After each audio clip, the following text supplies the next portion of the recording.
Today we have Bhante Unagalawe who's from Sri Lanka but based in Hong Kong. He's been based in Hong Kong for quite a while actually. So Bhante Unagalawe is actually a Sri Lankan Theravada Buddhist monk who has a deep and learned understanding of the Buddha Dhamma. Now he's an accomplished scholar with many academic qualifications under his belt. He has 2 master's degrees from the University of Hong Kong, namely in Buddhist counseling and another in Buddhist studies.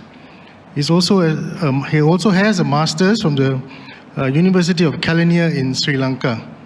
And I believe he's going for the 4th master's program.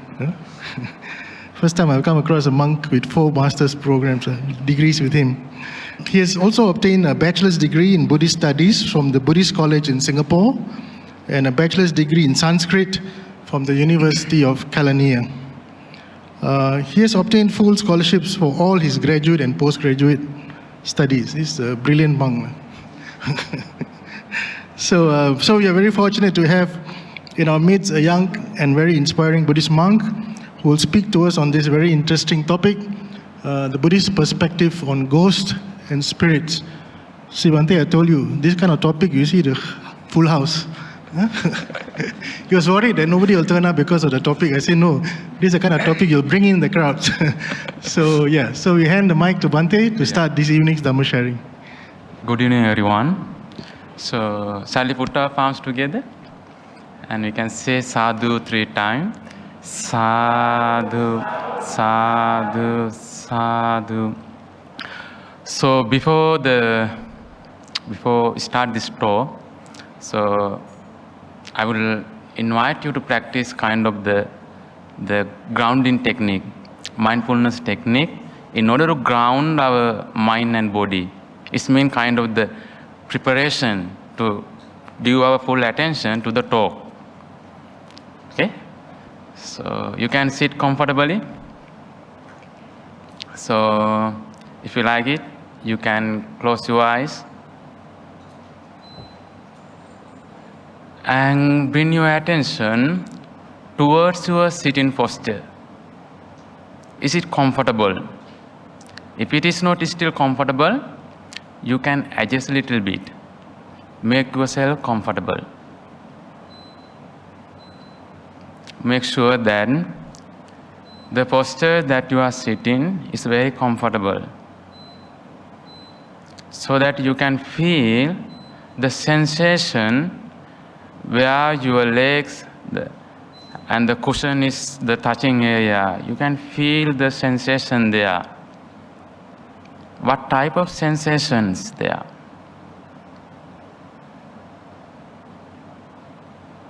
Then slowly you can go back to your knees.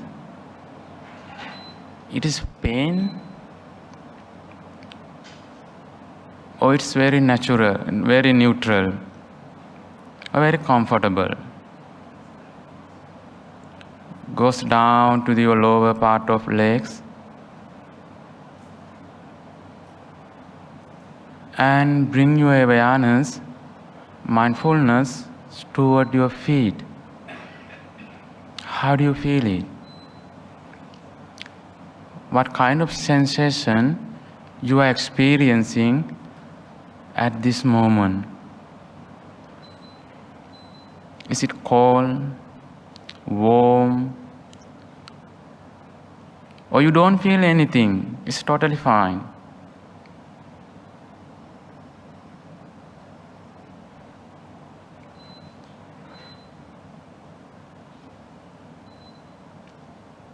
Stay for a while there, observing your feet and the flow, the sensation there.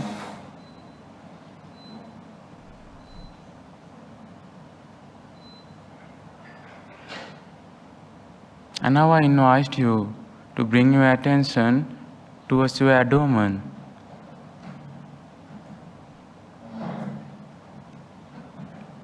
What is happening there when you are breathing and breathing out?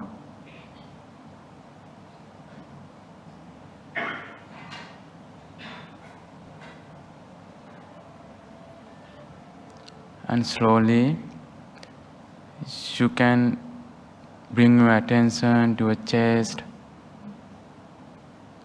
and shoulders, and finally, the tip of your nose.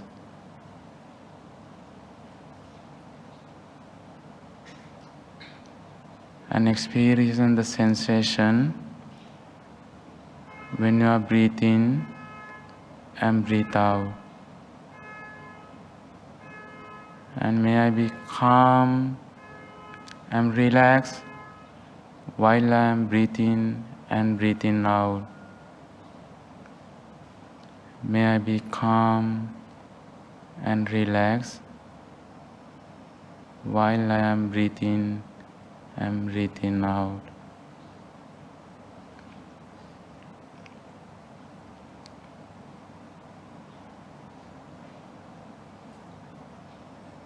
Okay, if you are ready, you can slowly open your eyes. Okay, dear friends in Dhamma, today's topic is very interesting. So that is why I feel a lot of the people here, it's full. There are some other beings that you can't see, behind you. It's full. Who knows, Who knows? We don't know. Let's see what's the Buddhist perspective. Here, dear friends, first of all, I should be emphasized here. The Buddhist perspective means here the Theravada Buddhist perspective. Don't misunderstand. So we have three types of Buddhisms: Theravada Buddhism, and the Mahayana Buddhism, and what is the last one? Vajrayana Buddhism. There are so many other schools under these three traditions. So the point I'm going to present today, they are under Theravada Buddhism. So before I'm just jump into the topic, I want to give you some rough idea where we are. I mean the samsaric life. So again, as I mentioned earlier, according to the Theravada Buddhism, so Buddhism categorized after Buddha's passed away under 4 Nikayas. So there is one Nikaya called Samyutta Nikaya. In the Samyutta Nikaya, Samyutta means the combine, the come together, the gather together. In the Nikaya, there's a called the one Samyutta called Anamatagga Sanyukta. The theme of this Sanyukta is Buddha explained the nature of the samsara. Samsara means again the birth and death circle. So Buddha says that almost all the suttas of this Samyukta, this section, start with the very famous statement. Buddha says that Anamataggo yam bhikkave sansaro pubbha kotina panyayati. Monks, this samsara is without a discoverable beginning. Here, dear friends,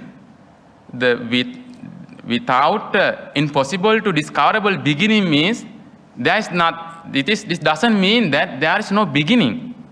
No matter how far we go back, we can't find the beginning. It's a circle. It's a death, birth, death, and circle. That's the samsara is called. It's a circle. So Buddha says that when someone develops kind of the particular unique knowledge, which is called that Pubbhe Kata Nivasa Nustati Jnana. Pubbhe Kata means, Pubbha means the previously, Kata means done. Jnana means knowledge. The someone who develop, actually this knowledge can't develop by the normal people, ordinary people. Only Buddhas can. When someone attain the Buddhahood, he can this knowledge. This is the just unique knowledge for the Buddha. So he could able to go back to millions and billions the lifetime in the past and see what happened, what kind of being he was before he attained the Buddhahood. But there are some other type of knowledge that people like us, we can develop our mind to that extent, that level. It is called the Dibba Chakku, the divine eye, divine ear, divine eye, sorry, and Dibba Sota, the divine ear. So someone who develop his mind unto that level, that high level, he also can see their past lives. So those people like us, ordinary people, we can't see. And also Buddha says that this world we are living today, before the creation doesn't mean that somebody create this world, the natural process. The first being came from another universe. So scientifically it is, some have proven that there's a being in the other world. So in Aganya Sutta, which is explained the natural creation and the destruction of the world and how being arise this world. So very beautiful sutta. So it's not time to explain all these things. I just give you the rough idea before we go into the Peta world. And also there's another discourse, it's called the Gaddula Sutta. Gaddula has two suttas. The one sutta explains that the monks, there will be a time this great mountain will burn up and become ashes. No more exit. The great ocean will be dry up, evaporate, and like a desert. No more exit. And there will be a time that is great earth will be burned and become ashes. No longer exist. But still, there will be living beings who are wandering on the cycle of existence, what is called Samsara, hindrance by ignorance and fettered by craving. I do not say that there is the end of suffering and stress of the being. So no matter this world is destroyed in its natural process, still beings are wandering in this circle. There is no escape until we eradicate Lobha Desa Moha, the root cause of defilement. So, even if this earth we are living on were to be destroyed, living beings would migrate to the universe from one realm to existence and another level of existence. That's what I said before. So, this world continue to exist because the beings, as long as we act, we do the good and bad action, as long as we accumulate wholesome and unwholesome karmic energy, we have to continue. No matter we are all doing good, still we are accumulating positive, constructive, wholesome karmic energy. Then we have to go. We have to follow this circle. There we are in a very danger and uncertain. Of course, there's happiness there, but it's still not guaranteed yet. In Buddhism, explain the world that we are living, the human world is not the only world. According to the Buddhist cosmology, there are 31 level plane of existence. So being born, not only we have seen the being born from the mother's womb and from the egg and the moisture places, but there are one type of being, dear friends, they born spontaneously. It is called Opapatika Satta. They are born spontaneously. So today, the beings, the ghosts, we are going to talk about later, they are born spontaneously. So what happened to the Nama Rupa? What happened to our body and mind when we pass away? So Buddha says that earth goes to earth, air goes to air. In this way, all the five aggregate, the Nama Rupa goes to their own parts. So what happened to then our mind? Mind means our consciousness. Consciousness means what? Accumulation of our good and bad karmic energy. So it is energy. So we all know that, as you know better than me, my science knowledge is zero. So I got that reading and listening to the talk. So you are, maybe you have science knowledge. So we all know that the very fundamental nature of the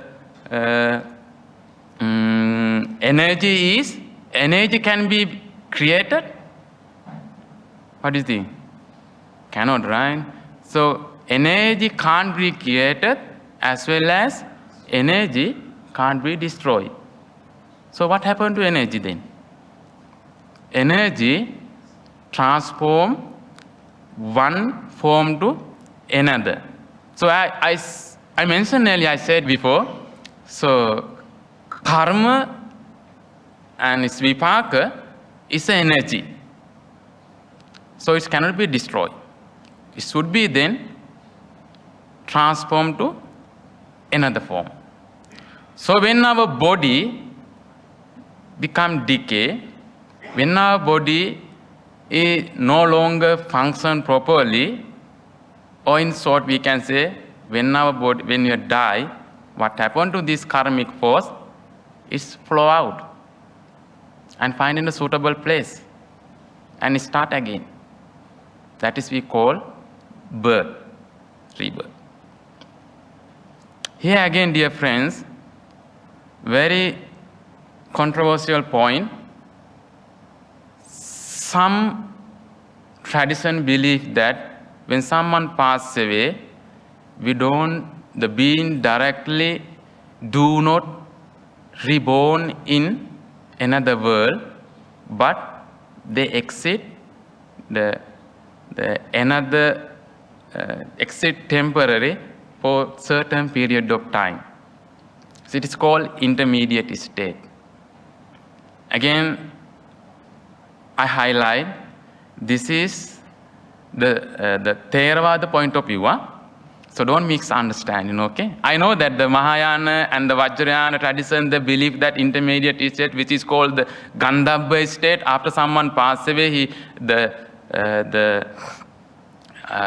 the soul, that karmic energy flow in there 49 days. So within these 49 days, we can do a lot of good deeds in order to help that helpless being. Okay? So here, but Theravada, we do not believe in such thing. So it is the one point of understanding. I'm not saying that it's right or wrong, okay? So that is the one tradition understood this is. So it's like the example is given in the tradition. It happened like a leech. The leech, how leech movie, you know the leech, right? The small creature who suck the blood. So how he live? So when he detached from the one, and another end, he catch, right?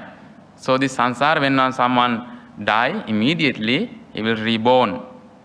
So Milinda Panya, which is a very interesting book, so give a very nice example. So King Milinda asked the question about regarding this matter. The Bhante asked the question from the Venerable Nagasena. Asked Bhante, what happened? Someone who passed away here and will born in the Brahma world.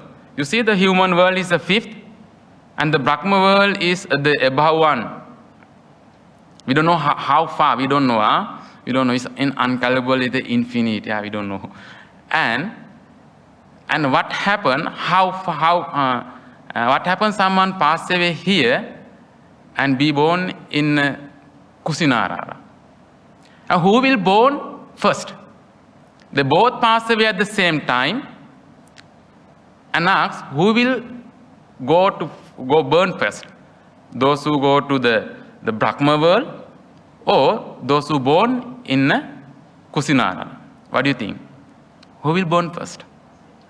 Same time. Yeah, it simultaneously happened. Yeah. So King Nagasena still didn't get it. Asked him to give example. So Nagasena gave a very nice example. Suppose king think that you are here, okay, you are in Malaysia. So, how far from Malaysia to Singapore? If you drive, just few hours, right? So how far from here to America? If you fly, 10 hours, more than 10 hours, right? So if you think that, I ask you to think, okay, think about to go to Singapore. Done, right? So think about go to America. Still in the flight or there? We already there, right? So this thing, it doesn't matter how close or how far, immediately it's happened. So birth, it happened immediately when someone passed away. And when someone passes away, the birth can take place not only human world, not only the animal world, not only that we call the ghost, the preta. So these two worlds normally we can see, right? The animal and the human world. Divine we have heard, but we have never seen. We have never been there. We have seen from the pictures only. And the preta worlds are the same. That says that not only these three realms, but it is possibility to be born in all the 31 plane of existence. So what is what's the cause for being to be born in those different realms? It's the karma. It's the karma. Buddha says that karma brings us to here and there. If we do the good things, we accumulated positive, constructive, wholesome karmic energy, mostly our rebirth can take place in a happier, comfortable, and higher realm. Whereas if we accumulated bad, destructive, unwholesome karmic energy, most probably our next birth will take place in a lower realm. So Buddha says that this is the karma that we beings lead to the higher or lower level. Okay. Before going to the etymology, how this preta means, so what do you think that? Does ghost exist or not? Have someone seen the ghost here? Have seen the ghost? Okay, we can listen to them at the end of the talk. Huh?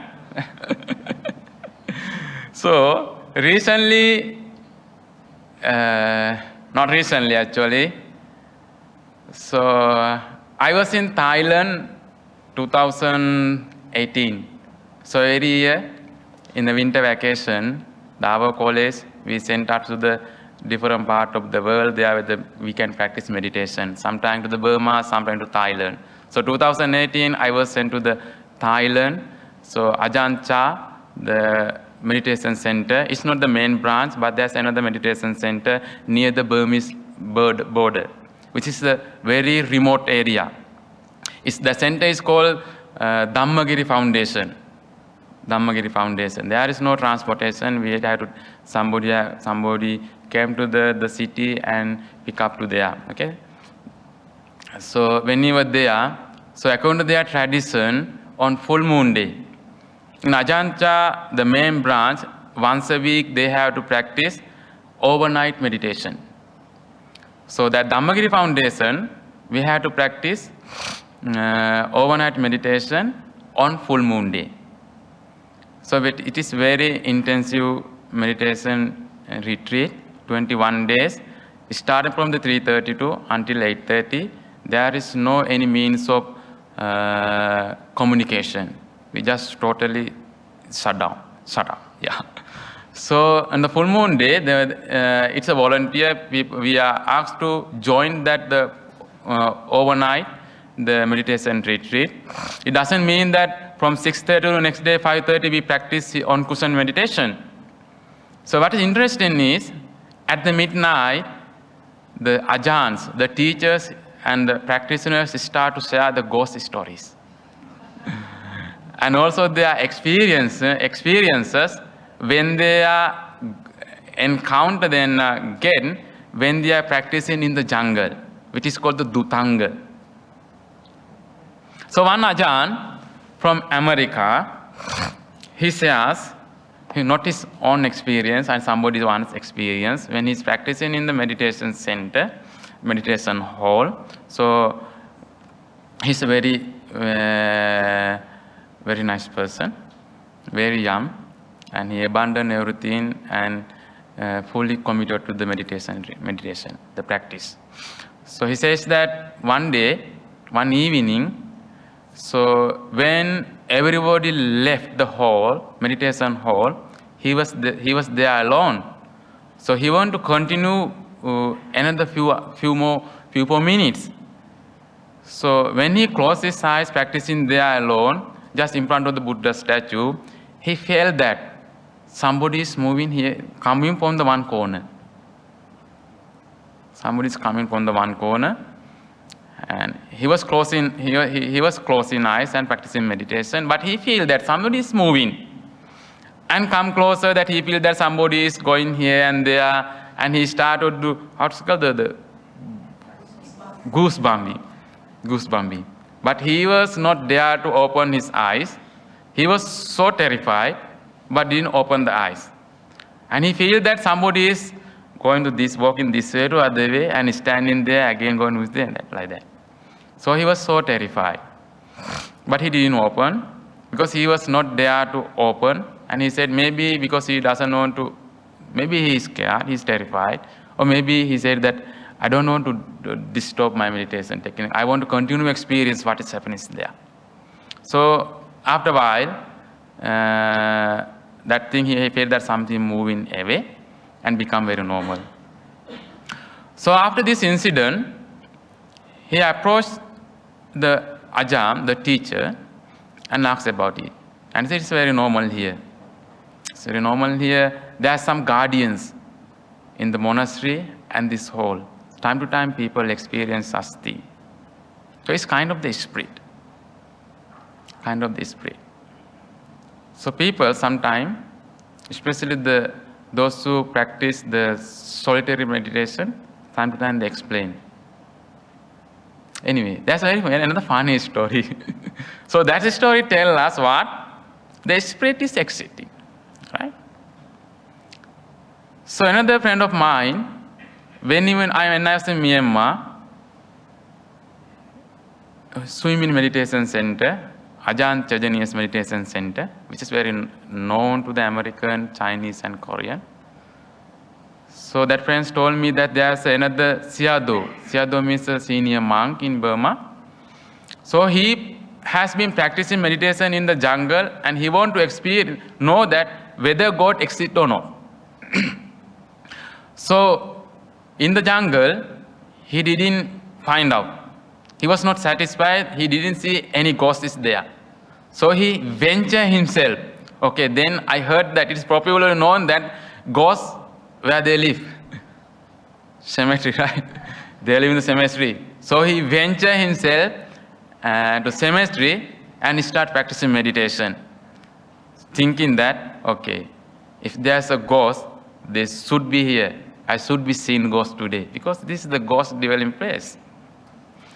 So after a while, he closed his eyes. He feels that something is coming from, he can see the sound when somebody is coming from the jungle. So he feels that somebody is not the small, not the, like a human, something is very giant, very big one is approaching. When it's come closer and closer, the Sayadaw was so terrified, so he can't keep practicing. So he want to make sure that who is the ghost or somebody else, something else. So he opened his eyes, took his torch, the light, and pointed where the sound is coming. The small rat. The small rat was searching food. So there's no ghost. So it is not the things that there is no ghost or not. Ghosts are not interested in such thing. So dear friends, these are two stories. I will have some more stories I will share later. So one story experienced the kind of the spirit, and another one he went there, he ventured himself, and find out whether the God is exist. He didn't experience such anything, just a mental creations. So what is the etymology? Etymology of the faith. Faith is the Pali word.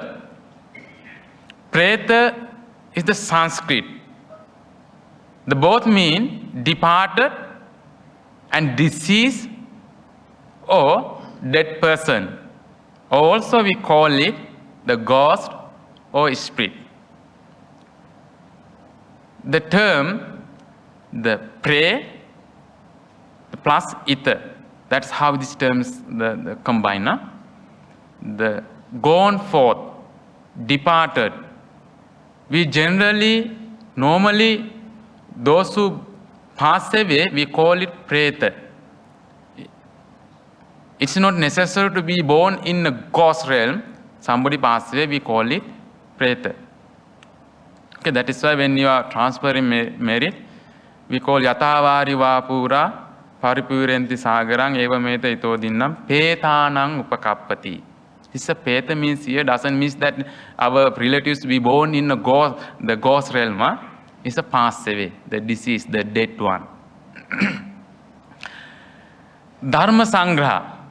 Dharma Sangraha is one of the very ancient Chinese, I would say the Sanskrit Chinese Buddhist text attributed to the Nagarjuna. Nagarjuna is one of the great Mahayana Buddhist scholar. Okay? So it is mentioned that Preta refers to one of the 6 destinations. It's called the Gati destination. And accordingly, Preta means the hungry ghost. So when we refer to the Chinese Buddhism or Vajrayana Buddhism, Preta means is hungry ghost. we talk about the hungry ghost later. If we don't talk about hungry ghost in this topic, I think there's no point. Right? It's useless. We should talk about hungry ghost. I will talk about. In Chinese, it's called that Ikui. Is it correct, my pronunciation? It's Ikui, right? Ekui. Oh, Ekui. You know, hungry. Oh, Ekui, hungry. So my pronunciation is, I can't pronounce the Chinese word. That is why I gave up. It's in Chinese. So, Ekui. Ek means hungry. Yeah. So I see. So in Chinese Buddhism, Preta means hungry ghost. Preta Visaya, Preta Loka refers to where the Preta, the dead ones, are dwelling, living. So in Buddhist art and literature, they are often depicted as starving being with a huge belly, but very tiny mouth. What does it mean? That tiny mouth, it's not possible, it's not enough to feed that the mount-like belly. So they are always starving. They are never satisfied. So that is how the hungry ghosts or preta were depicted in the Buddhist tradition.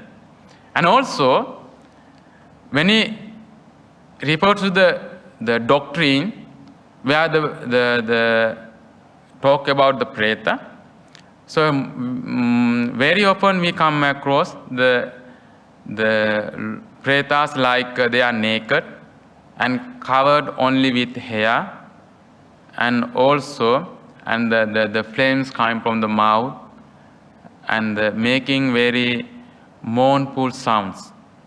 That's how the preta was explained in the doctrine. The hungry ghost. Here, dear friends, hungry ghost is not in the Buddhist tradition actually. That tradition, that belief came to the Buddhism from the Taoism. So I will explain a little bit, just compare a little bit how hungry ghost is explained in the Taoism and in the Buddhism. So my understanding about Taoism also very little knowledge. Huh? So you are from the Chinese tradition, maybe you have the better understanding than me. So if there's something, the information that I am explaining to you is the wrong, at the end of you can make it correct, okay? And another thing I should emphasize here, so I'm not going to condemn any cultural, traditional, religious belief here, just to give some understanding, better understanding about the true tradition. So according to dear friends, according to the Tao religious belief, in the 7th month, the hell gates are open and the hungry goat start wandering on earth searching for food. So we have various entertainment programs to entertain those pretas, so ghosts. So country like Hong Kong, Taiwan, I don't know Malaysia, I have never attended any rituals. Singapore, definitely I believe here as well. So during this period, they send to the lanterns, the lotus-like lanterns, and the boat to the sea or the lake to see the ghost. And also, we people performing, it's a Vayan, right? Vayan. It's a purpose to entertain the ghost, right? And also, not only that, we burn a lot of fake money. I would say the paper money. Hell no. Yeah, hell no. And also, and the very luxurious thing, houses, car, and the credit card. I saw the passport also, right? Passport and so many other things they burn, believing that will benefit for the hungry ghost. Not only that, during this period, when the hell gates are open, children are advised to come home early. Right? Come home early. And people are not there, people are not venture go for swimming. They are avoiding. Because they believe that, they traditionally believe that the hungry ghost can possess them, haunt them, right? Yeah. And also, during this period, people do not do any auspicious thing. I mean, like the house moving, wedding, and so on, right? Is that the custom? Yeah, right? So that is one part of the traditional belief we have it. So this is, I'm not saying that this is the wrong. I'm saying that is the belief of the Taoism. Buddhism also believe in hungry ghost.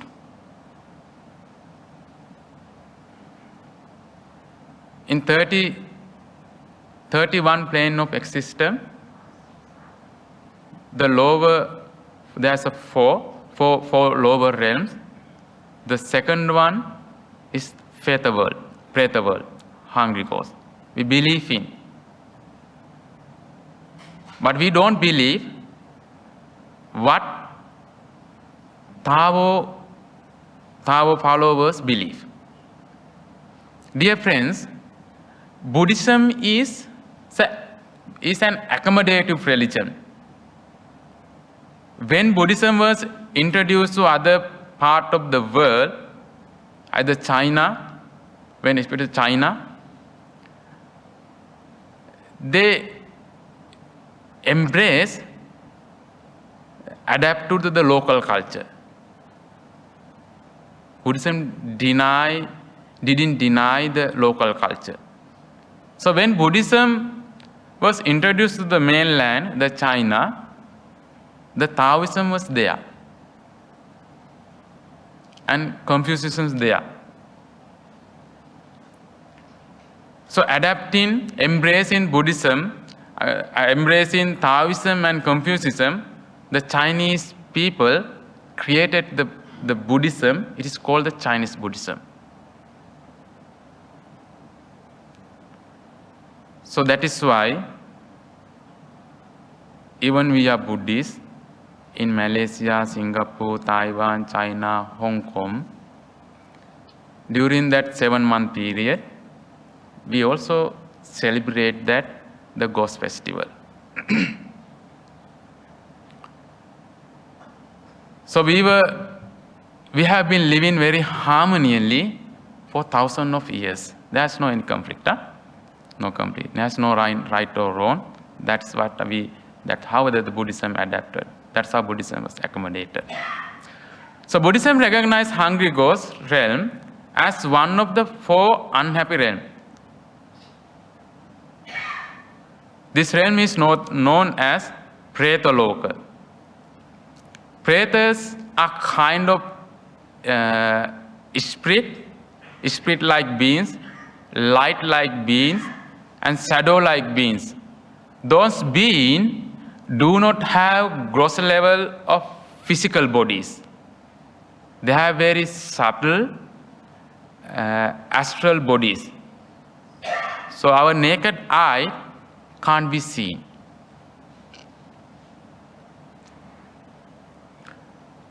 As I mentioned earlier, so they are depicted in the Buddhist monasteries, in Buddhist art, as being with the tiny mouth, very tiny mouth, with big belly.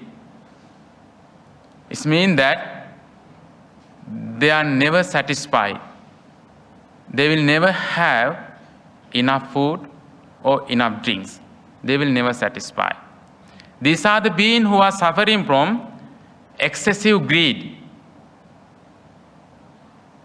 Their greed cannot be satisfied. There is no saturating point here. So no satisfaction is there. That is why we call the hungry ghost. However, dear friends, these beings in this kind of suffering situation are not forever. According to the Buddhism, they are like human realms.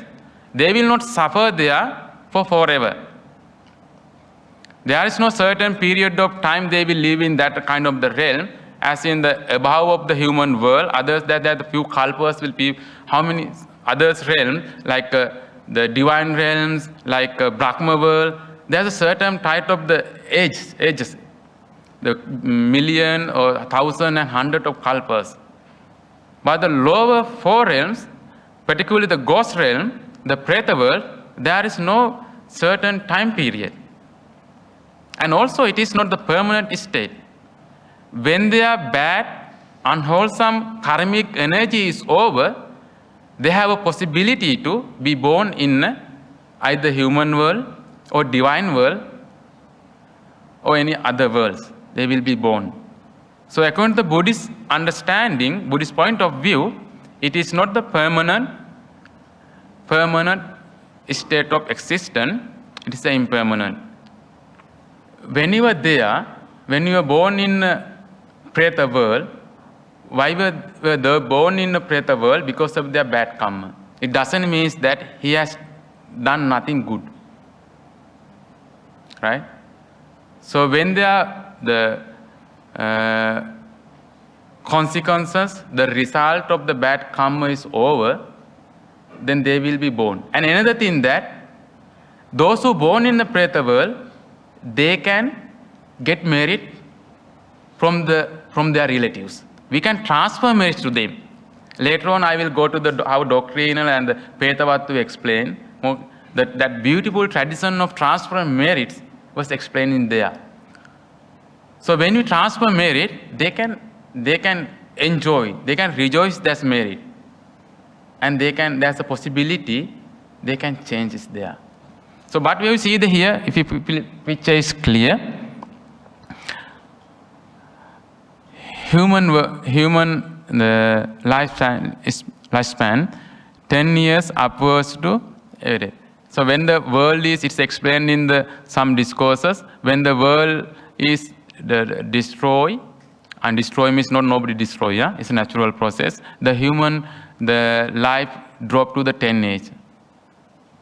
We know that we are deteriorating the age. And above the other realms, they have the few kalpas.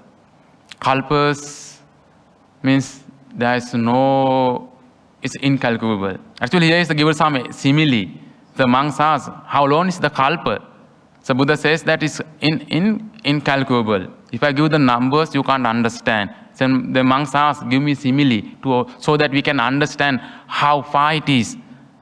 So Buddha says that suppose there were 20 Kosalan cart laws. Kosala means the kind of the kingdom in India previously.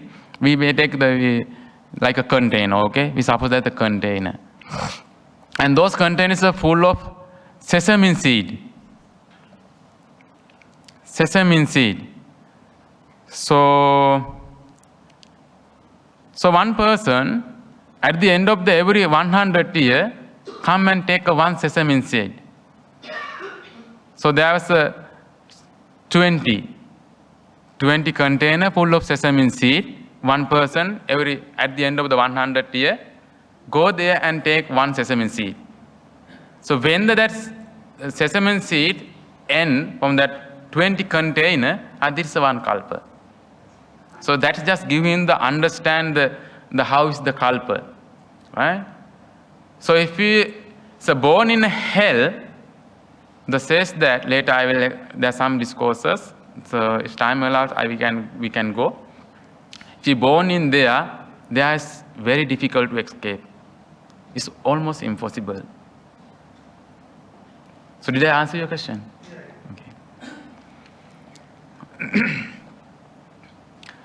So let's go to how Buddhist doctrine explain the preta. There are so many discourses actually, which explain the preta and hell being. There is one Sanyukta, whole Sanyukta called the Yaksa Sanyukta. It's all talk about the Yaksas. And there are some other Sanyuktas and Suttas explain the hell. Today, I just focus only preta. It's a preta and the hell beings are two different. They are different. So, two Brahmin approached Buddha and they told to the Buddha, the Gautama, the Buddha, we perform dana, generosity, in order to share the merits with our departed one. So is it possible our departed relatives to enjoy these merits?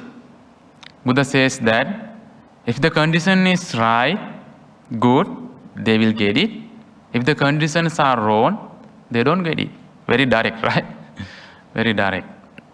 So Buddha says that those who do bad things when they were alive, basically do break in the 5 precepts, we can simply say, breaking the 5 precepts. After they are dead and gone, they will born in preta world. Only they can get the merits. The Sutta explains there's other beings, they born in the human world, those who born in the divine world, those who born in hell, those who born in the animal realm, they cannot receive our merits.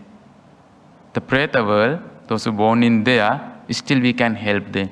That is why there's no certain period of the lifespan there. If their conditions arise, they can escape from the hell, escape from the preta world. And another discourse is called the Atti Sutta. Atti Sutta, where Venerable Moggallana saw a ghost. Venerable Moggallana, Arhat Moggallana, Bhante Moggallana and Lakkana, when he was going for alms round from the Vulture's Peak mountain, and on the way, coming down from that mountain, Venerable Moggallana smiled at one place, in one stop. Yeah. Then the Venerable Bhante Lakkana noticed and asked the question, why Bhante you smile? So Moggallana said, this is not the right time to ask this question. I will answer when we were in the presence of the Buddha. So after their alms round, after having their meals, lunch, then finally they approached the Buddha, and then the story was reported to the Buddha, and the Buddha was asked, the Moggallana was asked. The Venerable Moggallana said, yeah, when he was descending from the Vulture Peak mountain, I saw the bean, like skeleton beings, flowing there. Not only that, the crows and the vultures and the eagle chasing him. So he is screaming with a great pain. So that is why I smile. Don't misunderstand. When Moggallana has a very compassionate, kind heart, he didn't smile that somebody is suffering there. It's not. It's not that how wonderful that is his knowledge to see something that cannot be seen from the naked eye. That is why he said that. That's why he says it's amazing. It's wonderful. So Buddha says that formerly I also saw it, but I didn't tell anybody. Because if I say it, nobody can believe me. If nobody believes the Buddha, they will accumulate bad karma. So that is Buddha is speaking in this sutta. So in Buddhism, dear friends, the Buddhism we believe in the ghost. They are here and there. Those who have kind of the particular knowledge, the jnana, dibba chakku, they can be seen. They can see. And there's this Sanyutta, this category, this section, talk about all about ghosts. There are more than hundreds of stories about the ghost. Different types of ghosts. Something like the meat of the flesh is flowing there. Same as the crow, eagle, chasing man. Yeah, that meat of flesh is screaming. And the Pesi Sutta, a piece of meal, and Pinda Sutta, piece of flesh. Who was the bird hunter in his previous life. After his death and gone, he born as the piece of flesh. And in the Kumbhanda Sutta, the fourth bowl, the corrupted officer. When he was alive, he was a corrupted officer. So after his death, he born as the fourth bowls. So same, the eagles and other the birds eating the meat, they chase him. And that being is screaming in the pain. There's so many. And the Guta Khandaka Sutta, the dung eater, when he was alive in the previous life, when monk approached for the alms round, he saved the cow dung, and asked him to eat. So as the result of that, the bad action, he was born as a preta, the ghost, who always eat the dung, live in the dirty places. So all this Lakkana Sanyukta explain the different type of ghost. So what is interesting here, dear friends, so they became a ghost is because of their own bad action, their own bad karma. And Tirokudda Sutta, which is very popular sutta. So Tirokudda Sutta, it's outside the world. So earlier I talked about the intermediate state, what is called the Gandhabba, Antara Bhava. That That concept was developed, I believe, okay? It's my personal view, from this sutta. So after they have been born in the ghost world, departed relatives will come back to their own houses. Don't be scared, okay? Don't be scared, not be scared. They are very poor and innocent. They cannot harm you, okay? But we can. We stand by the doors. And they also stand outside walls and intersections. They are waiting for their living relatives to give the merits. They are waiting for. And being in the ghost world, do not farm. They don't do anything, right? They cannot actually. They are in a very poor situations. So they are totally, if they want to relieve from the suffering, our relatives and friends, we ourselves have to do something good and share the merits. That's only then they can free from the suffering world. The Tirukutta Sutta further explain. So after they receive and rejoice the merits, they bless them. May my relatives have longevity. May my relatives be blessed with good health, happiness, and all these things. Yes, sir. I understand from another speaker, I don't remember, when we transfer of merits, we have to think of a particular relative. If we don't think, even though we transfer merits, they cannot get that. Yeah, we can say that because we have the mind connection, mental connection should be there. It's not the passive process. It should be the very active process. When you performing the transfer in merits, the other party should be connected, right? So it's like not like making a bank transaction. It's just like making a phone call. If you want to make a phone call, if I want to call to Mr. Leslie, the action is completed when he answers the call. If not, the action can't be done, right? Exactly. Yeah. So it should be the very the active process, not the passive one. Okay. Yeah. Got it. That brings us to the next question. How do we know our relatives is in that realm? They could have gone to a different realm. So we'll be dialing the wrong number. Another realm. We'll be dialing the wrong number. We don't know. But there's a way to know.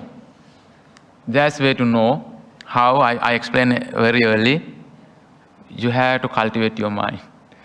Attain that kind of the higher level of knowledge. Then you will see where the relatives, departed relatives, we born in that realm or somewhere else. We don't know actually. Yeah. Also we can say, dear friends, we can say that looking at the present life. If someone is performing wholesome, the constructive, good, and ethical life, there's more possibility to be born in a higher realm. Why I say the more possibility? Still we don't know. It's the last moment of chitta, the chuti chitta. It's also very important. If someone is very wicked, cruel, and unethical, and doing always unwholesome activities, so most probably he or she will born in an unhappy realm. But if someone very greedy and too much attachment, greedy for food, greedy for drinks, greedy for power, greedy for sensual pleasures, most probably, perhaps, they might be born in a preta world. Yeah. So I believe 99%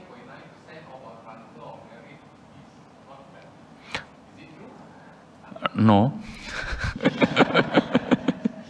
Do you remember I explained 31 planes of existence and there's Samsara? Anamata yam bhikkhu, remember? Indiscoverable. Today we feel that we have the parents. He is my father, he is my mother. They are my relatives, they are my siblings, they are my teachers and friends. This is this life. But we don't know how far, how long we have been coming. Right? So in this circle of existence, we don't know how many relatives. There are some suttas, Tinakanda Sutta. So if I go into those answering questions, I can't finish this one, okay? It's okay, right? So it's still the relevant to the point, I think. So Tinakanda Sutta is explaining that. So Tina means the grass. Kanda means feces. So Buddha says that when a Buddha was, Venerable Ananda was going for alms round nearby the field of the grass where the farmers are cutting the grass for the horses. So Buddha again smiled. Then later Venerable Ananda asked, what's the reason? What's the reason why Venerable Ones you smile? So Buddha says that it's because Venerable Ananda, suppose this, maybe we said the 1 acre, okay? There's more than that. 1 acre full of grass, and we cut in all the grasses, maybe 3 feet high, and cut all the grasses, and all the grasses is there. Maybe we kill the 100 kg, okay? Just a minimum, 100 kg of grasses there, and cut all the grass into 1 inches, and making the one heap. Somebody go there and take 1 piece. This is my father of this life. And take another piece. This is my mother of this life. And this is my father of my previous life. And like that. Go back. Buddha says that the heap of the grass will be finished, but someone who became a father to mother to you will still continue. So that's how long is the samsara. So this doesn't mean that ineffective. When you transfer in merit, we particularly focus someone who's recently passed away. At the same time, a monk advise you, think about all my relatives. The samsaric journey, all my relatives. That is why the Buddha advised the King Bimbisara. Bimbisara had the dream about the screaming beings at night. He was terrified. He approached the Buddha and asked about it. The Buddha explained, it's your previous relatives, previous friends, siblings, parents. They were still suffering there. Nobody has transferred merit. Buddha says that my parents are living. Now, when King Bimbisara says, my parents are still living. Who are they then? Not this life, the previous life. Then King Bimbisara was advised to make a dana, generosity practice, and transfer merits. The next day, he saw the very nice dream. All relatives in happy and the very comfortable cloth. So still they came in. And another thing that whether our departed relatives, they receive or not, no matter they receive or not, we as a being have to continue this journey. We need the positive, wholesome, the karmic energy we should have it. So it will benefit to us. Yeah. It will never be vain. Yeah.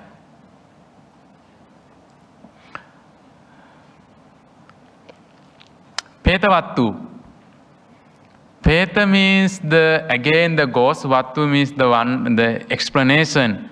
There are 51 stories about the pretas. So Venerable Sariputta's previous mother, due to his bad action, be born as a preta. And Venerable Sariputta and Moggallana was wandering, going for alms round. Venerable Sariputta here, somebody was calling him, my son, please help me. My son, please help me. So Venerable Sariputta, after hearing this, he looked back, who is there? Who is calling me son? Then he noticed that, it's me here. He says that, I was your mother in previous life. I'm living in the ghost world, suffering from hunger and thirst. That's the very, very common thing. Ghosts normally suffering.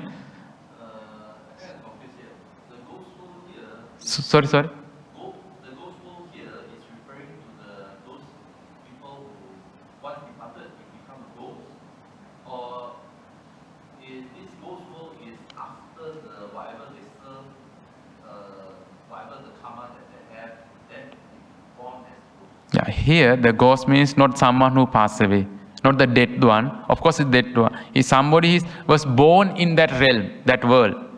It's a ghost. It's a hungry ghost.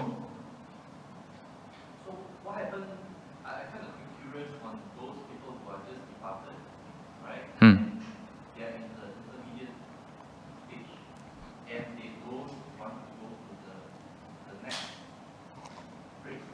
Yeah. At the very beginning, I emphasize here, this is the Theravada point of view, so where we don't believe in the intermediate state. So Chinese Buddhism and the Vajrayana Buddhism, I know that, and I have studied that they believe in the intermediate state. So during this state that we can do some meritorious deed and share the merit, then they can be born in a happier realm, higher realms, right? So in Theravada, we don't believe in such thing. We don't talk about that intermediate state. Huh? Don't confuse. This is the Theravada point of view. Okay? That is one aspect of understanding the Preta. So Venerable Sariputta's mother, previous mother, born in the ghost, so he explained all the sufferings, what kind of food that is having. So he was still suffering from the thirst and hunger. So Venerable Sariputta, he was going for alms round, so wanted to offer the food. So but when the ghost, the hungry ghost, took the food, that became the charcoal, the burnout. So Buddha then he referred to these stories to the Buddha. They performed the dana and shared the merits with his previous the mother, the ghost, and he received the merit and be born in a happier realm. I make it very short, the story, because the time is so short. So Metta Sutta, we all know that the 500 monks were instructed in the meditative object and go to the jungle and practice meditation. Initially, when monks approached to the jungle, they couldn't practice meditation. They were disturbed by the spirit. They are not the ghosts, the kind of spirit who live in the jungle. Yeah, who live in the trees. So they started to disturb. They couldn't concentrate. The meditation was so bad. They created so many disturbances there. They approached, they came back to the monastery and reported this story to the Buddha. The Buddha says that you went there without weapon. What's the weapon? So Buddha explained the Metta Sutta, practicing loving friendliness. So Karaniya Metta Sutta, popularly every day we chant it. So monks learned by heart that sutta and went there and recited and practiced. So then the spirit started to help them, support them. What leads someone to be born in a hungry ghost, hungry world? So if you develop a mind of the hungry ghost now, here, if we are so greedy, we are having the blind-centered and the self-centered blind desire. We are greedy for, as I mentioned, power. We are greedy for food. We are too much greedy, extremely greedy for drinks and sensual pleasure and other thing. So most probably, his next life, he will be born as a hungry ghost. So their own karma, their own negative, destructive karma will leave him, his or her, he born into the unhappy world realm. So dominative factor is the greed. This, of course, when you are greedy to achieve something, when you are not satisfied with something, we want more and more and more. We are ready to do any other things to achieve. We are ready to do other evil things to satisfy our wanting, our needs. So then there is other negative emotions, other negative thoughts will follow. Hatred, anger, jealousy, cruelty, animosity, all this follow. Then definitely then what happen after our death? We will born in unhappy realms. So dear friends, so we are very fortunate. We are very fortunate to be in a human world. So still we are alive, so we can decide. We can decide our next life. Still we are alive. So as I mentioned earlier, what is the role of the karma? Those who do the good, positive, wholesome activities, as a result of their positive activities, they will born in a higher. And as a result of bad, wicked, cruel activities, we are goes to down, born in a lower realm. So Buddha says that Kicho Manussa Patilabo. It is really hard. It is really rare opportunity be born in a human. That is why I said we are very fortunate. We are blessed to be born in a human. And not only that, Kicho Buddhanang Uppado, Kicho Saddhamma Savanam. The appearance, the birth of the Buddha, the rising of the Buddha, also extremely rare. And get opportunity to listen to and read and understand the Buddha's teaching, also rare. So we are still living. We are very fortunate. We are born as a human. We are born into the where the Buddha's teaching is still there. Buddha, even though Buddha was passed away, his Dhamma is still in the pristine purity. We can easily access YouTube and the PDF, not a website. We can easily access some TV channels, radio channels. So dear friends, take this opportunity. Don't take the human life as granted. Do good, be good, to make sure that where are your next destinations. I think that much is enough for a talk. So if you have any questions, we can spend a few minutes. So the professor is here, Bhante is here. So Bhante also I kindly invite. So it's something that if I make any mistake, so Bhante can make correct, and Bhante also can take part in the Q&A. So thank you so much. Hello, Bhante. Good evening. Bhante, can I ask two questions? Very short sure. one. Okay. First one, tonight's topic is in the Peta world, Okay. which is one of the four. So whatever you say, does it apply to the other three, which is the animal realm, the health realm, such things as, are they permanent? Can they receive merits and all these things? Means that because tonight talk is always on the Peta. So how about the other three? The health realm, the animal realm, and one more I forgot. So whatever you say, can it be applied to the other three? Means that can they receive merits from them? Can they, are their existence permanent?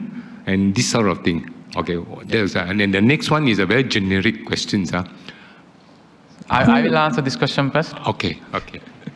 So my direct answer to this one, there's a 31 plane of existence. Yes. Nothing is permanent there. Okay. So they are different. So Asura is different, and the Niraya means hell, is so much different from the Preta world. So the level of suffering is more higher. Higher. So Buddha was given some simile actually. So one monk approached him to ask how bad, how terrible suffering in the hell. So I explained the group Preta, right? They suffer in the unsatisfied, the hunger and thirsty. They eat the dirty things here in the human world. That's the Preta world. The Preta, that's how the Preta make their living, how they live there. So but hell, monk asks, Buddha says that if I say no, you can't understand it. Please give me simile. So Buddha says that suppose monk, the criminal one who was caught and king order punishment. In the morning, he will be given 100, how to say the spear? Step 100 spear to his body in the morning. Afternoon the same. Evening again the same. How painful it is. It is Buddha compared, it's like a small stone. The suffering in the hell is just like a Himalayan mountain. It's just a Himalayan mountain. So it's so much differences there. But Bhante, can they get out from that ram? Can they get out of the ram? And second thing is, how about animal ram? Are they worse than the beta ram? Animal. Some of the animal they enjoy better life than us, than some of the human beings. So, what is the level of their suffering? Animal realms is visual, right? Everyone says animals is there. So I would not say that is a better or worse. Okay. So they are very poor existence. In the sense of poor, they cannot make any good deeds. So the chances of them is even less. There might be chances when they have finished when they are bad, the negative karmic energy is over. There is a possibility that they can be born in the other realms, okay, or higher, or maybe lower. Okay, Bhante, one very generic one. Why do some people able to see ghosts, feel ghosts? Why do some people cannot do that? What is the condition that allow these people? And then in seeing them, is it good or is it no good? For the Chinese culture, you see them is bad luck. Bad luck. Yeah. So I mean, for the generic people, why some people can see, some people can't see, some people can feel, some people can't feel? Why? Thank you, Bhante. For this question, I have no particular answer, no direct answer. Why some people can see the ghosts and why some other people can't see the ghosts.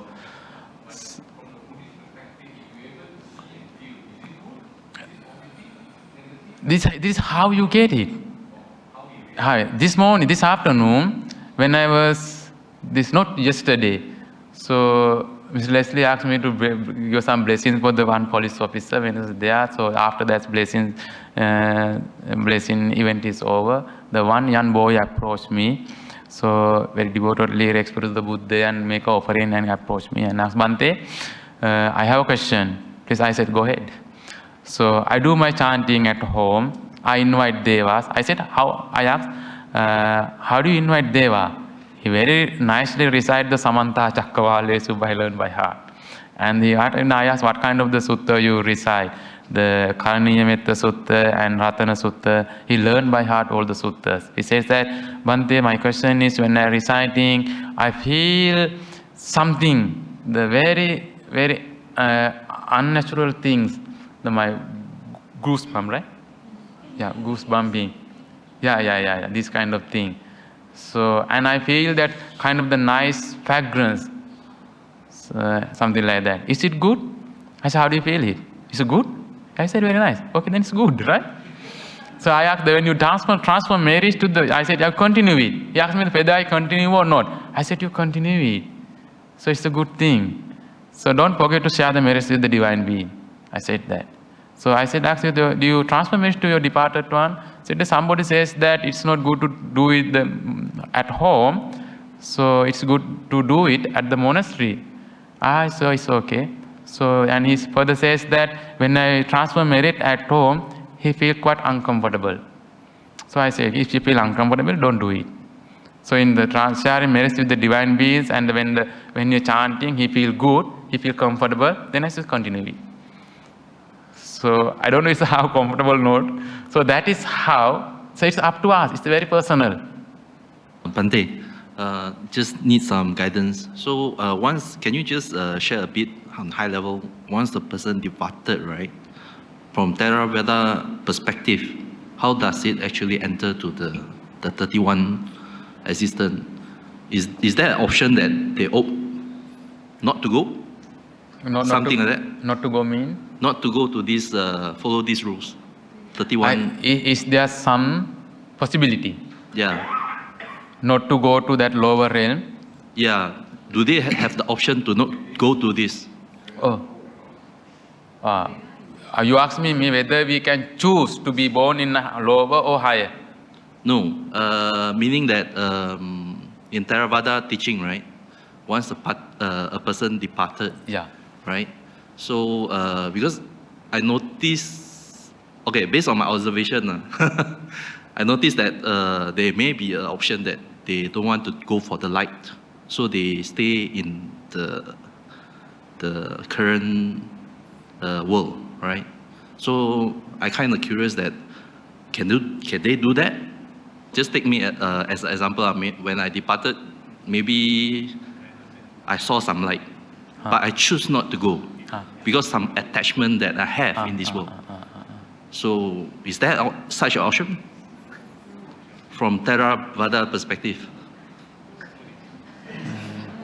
Bhante again. Thanks. Okay, it's another talk. So we have to give another talk, the Kamma Nimitta and the Gati Nimitta. So I have given a long talk to explain how this is happening. What happened in the Kamma Nimitta. Nimitta means sign, Kamma means the action. What we experience when we have the dead moment.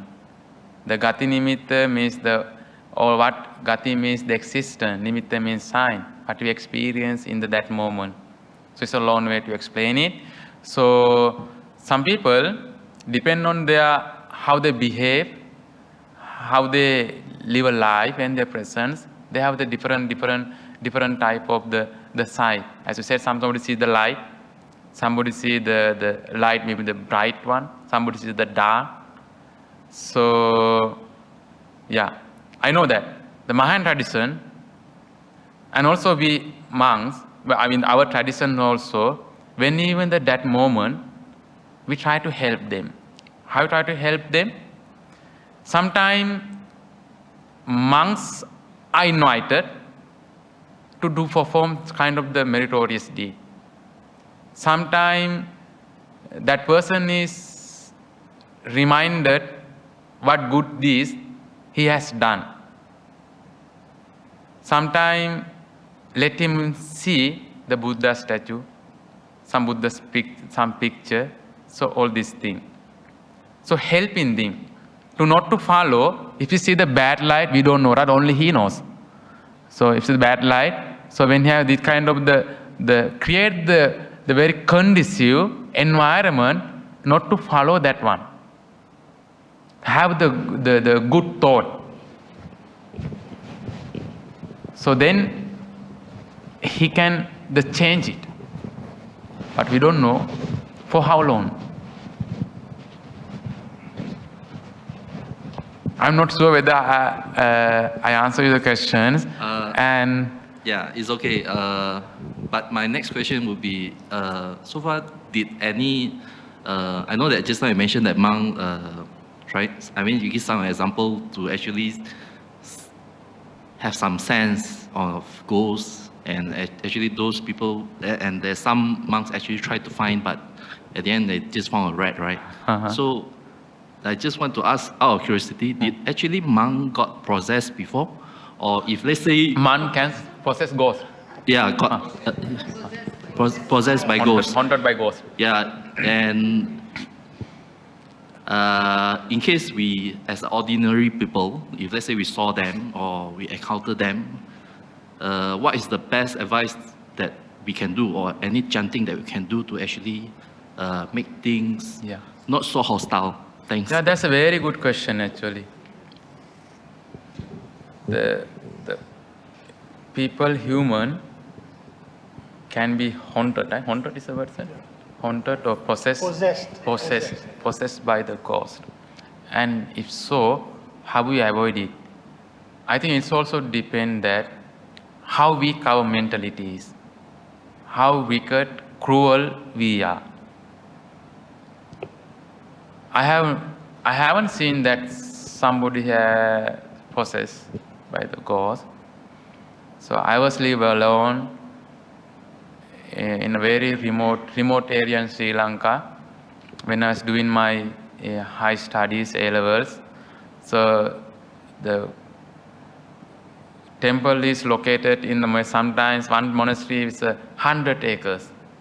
Temples, they are coconut land. 100 acres. One side is fully covered by the rock, huge rock. And those place area, though even though have the electricity, no the lamp in the street, no, there's no.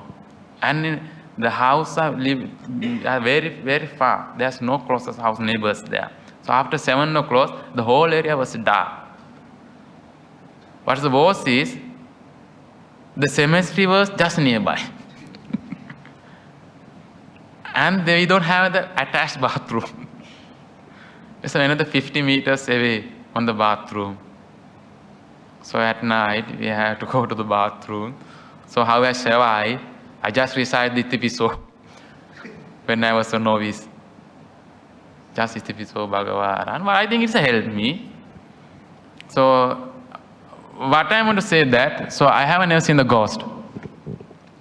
So in the Sutta, Buddha advised how we can be protected. In the Metta Sutta, right? We just explained it before, just talk about Metta Sutta. When we practice Metta, we will be protected. And if you are a very ethical person, then you will be protected. In Hong Kong, I live in the one Burmese monk. So he sometime, that Burmese, we live in the Hong Kong, also very remote area. It's called the Lantau Island. From Lantau Island, the Big Buddha. I don't know how many of they are been to Hong Kong. So Big Buddha Monastery, there are 45 minutes of hiking to inside the jungle. The vessel here and there meditation hut. So me and one Burmese monk live in one of the hut. And also we could see, and another nearby mountain is the cemetery, Chinese cemetery. And also nearby our monastery have the tombs here and there. So my Burmese friend, he's a very good friend, my Kalyana Mitra. Sometimes he go to that tomb and practice meditation. So I asked, don't you scared to go there and practice meditation? His answer surprised me actually. He said, Bhante, if we are morally good, if our ethical conduct is good, there is no need to be fear. So we believe in our moral conduct. We believe in our precept. Actually, fear comes when there is something, there is no something that we can trust on. If we are ethically good, we are well behaved, that action will be our weapon and arms. That is why Buddha says, practice metta. That is your arms, that is your weapon. Bhante, I got a question. I think everyone should be interested. If I walk alone, let's say in the dark, suddenly I heard voices calling me. My name somehow, let's say. Okay.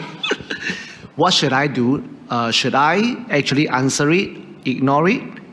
Okay, there are things there are some people told me that don't answer, because if you answer, they will follow you, they will possess you. Okay, but there are also some people says that no, it's okay. You just answer back and see what he or she wanted from you. And if you can help them, that means it's good. But if you can't, then some people say that we cannot help because we are just ordinary people. We are not monks, you see. So this is my question. Thank you. Okay, there's few points to be explained. So if someone call you, if I were you, I definitely answer. If somebody call my name, right? So who else answer then? So I don't know whether its answer is a good or bad. If you answer, you may be haunted. I don't know. It's kind of the belief actually. There is no evidence or proof. Is there any evidence to be proven then? It's a kind of belief, right? The belief system. So Buddhism doesn't emphasize any belief system. Buddhism emphasizes knowledge system, the experience. So these are the belief. The second part, you are not a monk. If monk is okay, the layperson, then don't do it. Buddhism is a fourfold. Monks, nuns, female lay follower, and male lay follower. So four group equally can practice. Go back to the previous answer. No matter you are monks or lay, if you believe some good qualities that have been cultivated, that you are have been cultivating, you believe it in. That's your safeguard. Dhammo have rakkati dhammachari. When we are practicing Dhamma, cultivating Dhamma, that Dhamma is your protection. So if you are not so unsure, the shake in mind, then there are many negative things could be happen. That's the short answer to that one. So should we answer? It is the choice. The humans only have that the willpower, the choice. It's your own choice. So yeah. So don't give that power to anybody. It's your choice. Whether I answer or not is your choice. Because I don't know that the tradition or those belief. Francis, does the ghost speak in English or in Mandarin? Yeah.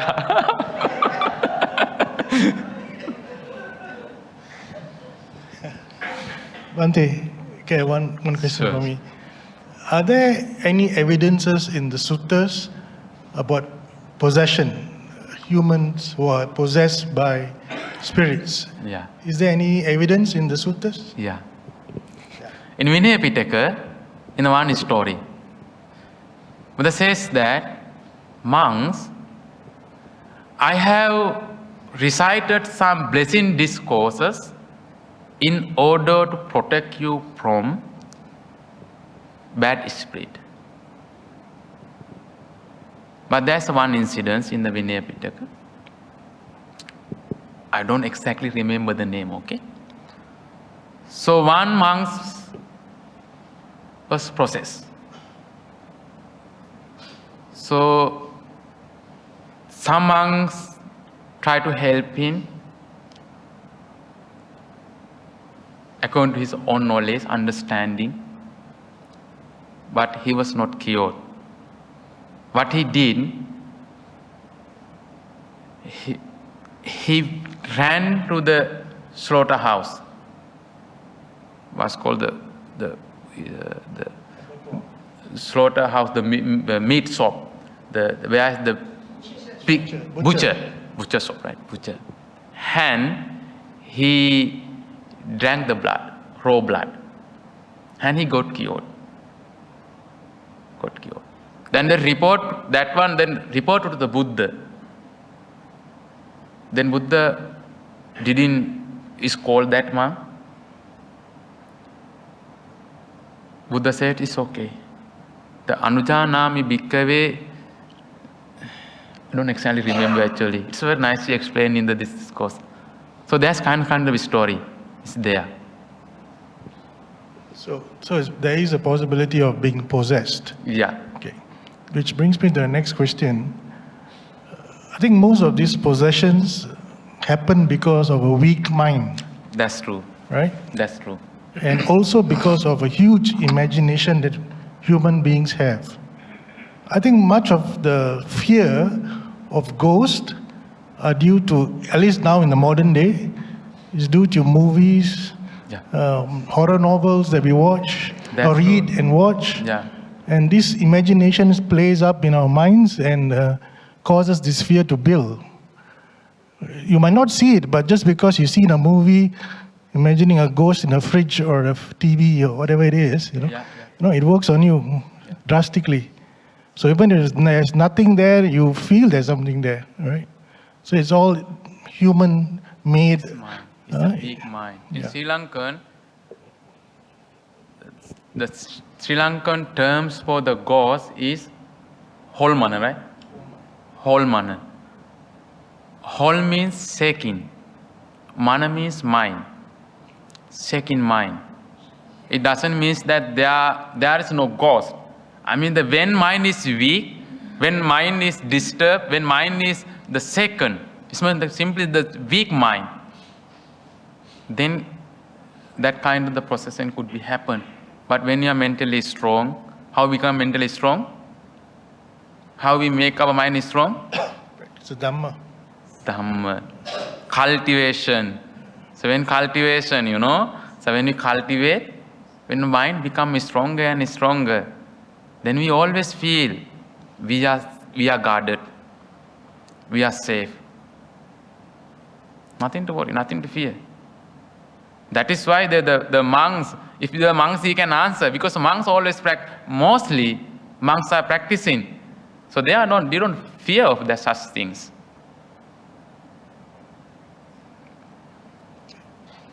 So cultivate your mind, practice.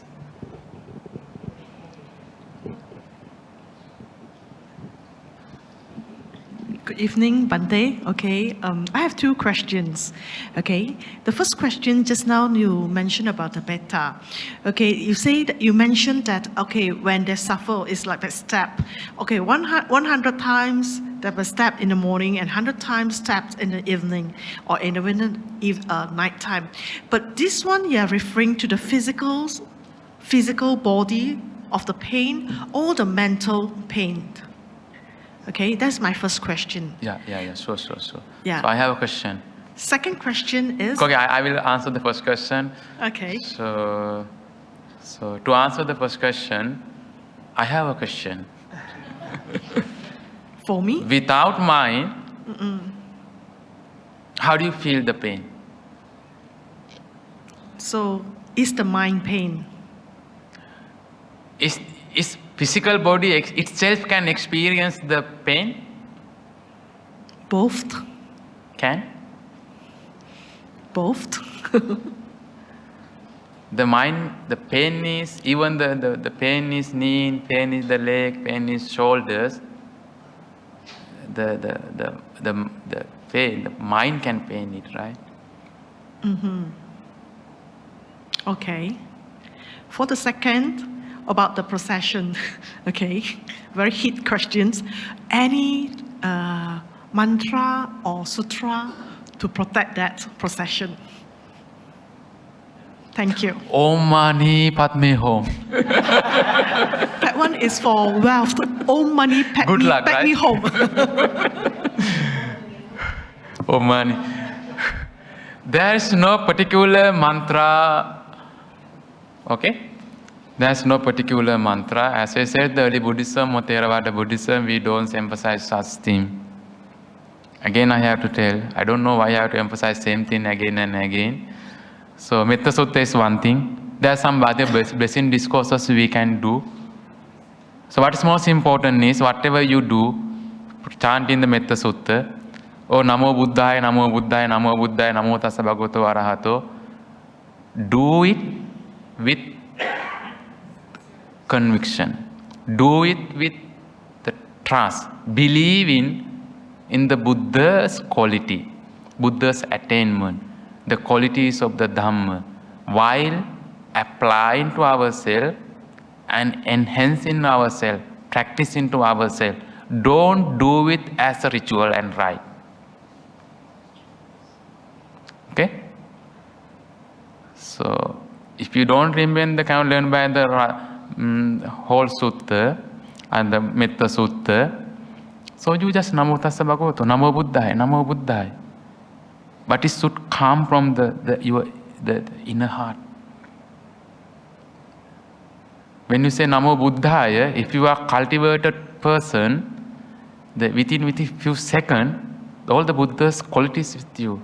You can imagine, you can recollect, you can reflect the Buddha's all the qualities and apply it to yourself. That's your mantra. Thank you. Okay, Reverend. Sorry, back to his question just now. Okay, just now he was when he mentioned that people get possessed because the mind is weak, something like that.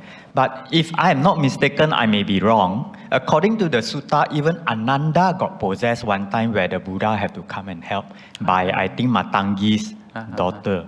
Okay, so how do you, I don't think Ananda's mind is weak, right? So how do you explain that? Is it because if karmically we meet in this lifetime and it's more of to pay back your karmic debt in your previous life, or what? I mean, if we look at even Ananda can be possessed, so I don't think it has something to do with a weak mind, right? Yeah. It's not Venerable Ananda's was processed by the ghost. It's kind of the how to say, kind of the magical things, right? When he did in the kind of the knowledge, the science knowledge system in India, not only India, the South Asian, we are popular to know that kind of the thing. So it's not the ghost. It's not that the process actually that disturb his mind. So it's a Venerable Ananda is still very ordinary lay, ordinary monk. Not attain Arahant. It means that still here all the three roots there, right? Not the Arahant. So still the mind is not to cultivate that level. Still a ordinary person. Yeah. And Venerable Ananda, even Venerable Ananda attained the Arahanthood after Buddha's passing away. Of course, Venerable Ananda had the very unique qualities there. But he's not known as to be Arahant. So, and another thing, he was not possessed by the ghost. Huh? It's another thing. It's a magical thing, another thing. Let's share the merits with the divine being. Huh? So we can share the merits divine being. Please have the thought that the merits we have accumulated, the preaching the Dhamma and listening to the Dhamma and offering, may all the divine beings in the world and all the other celestial beings receive these merits and rejoice these merits, and may all divine beings, devas, celestial beings, bodhisattvas, be well, health and happy. May they have the very smooth samsaric journey towards Nibbana. With that thought, we can say sadhu 3 times, sadhu, sadhu, sadhu. And also we transfer our merits to our departed one.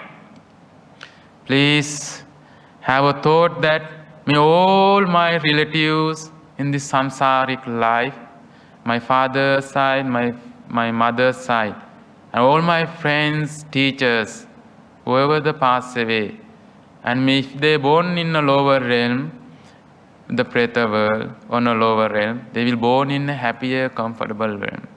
If they born in a happier world, their happiness be 100-fold. Finally, may the merits be helpful to them have a smooth samsaric journey towards Nibbana. With that thought, we say sadhu 3 times to transform merit. And also, this merit equally bestow yourself. May you be blessed with good health, happiness, peaceful mind.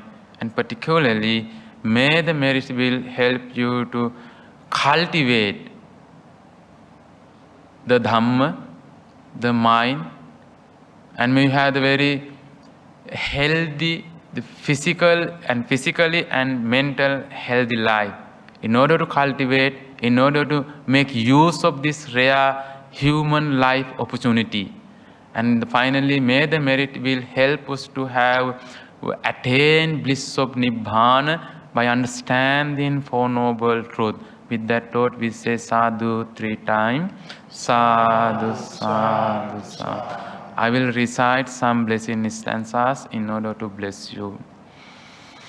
Bhavatu sabbha mangalang rakkantu sabbha devata sabbha buddhanubhavena sada sotti bhavantu te. Bhavatu sabbha mangalam rakkantu sabbha devata sabbha dhammanubhavena sada sotti bhavantu te.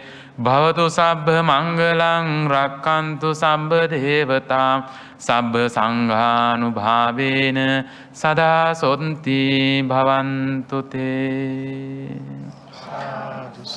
And also I will express my humble gratitude towards the Professor Mahinda. So thank you so much, Bhante, for coming here. And it's really the honor to me. And I was so blessed to have our Bhante. And also Mr. Leslie, it's your kind invitation to give me opportunity to preach the Dhamma. And I'm also equally grateful each and every one of you coming to this monastery this Friday. The Friday is have the fun time. That Saturday is a holiday. You can have the fun, and then Saturday have you can wake up late, right? But you come here to listen to Dhamma. Thank you so much, and wishing you a very peaceful night. Okay, sadhu, sadhu, sadhu.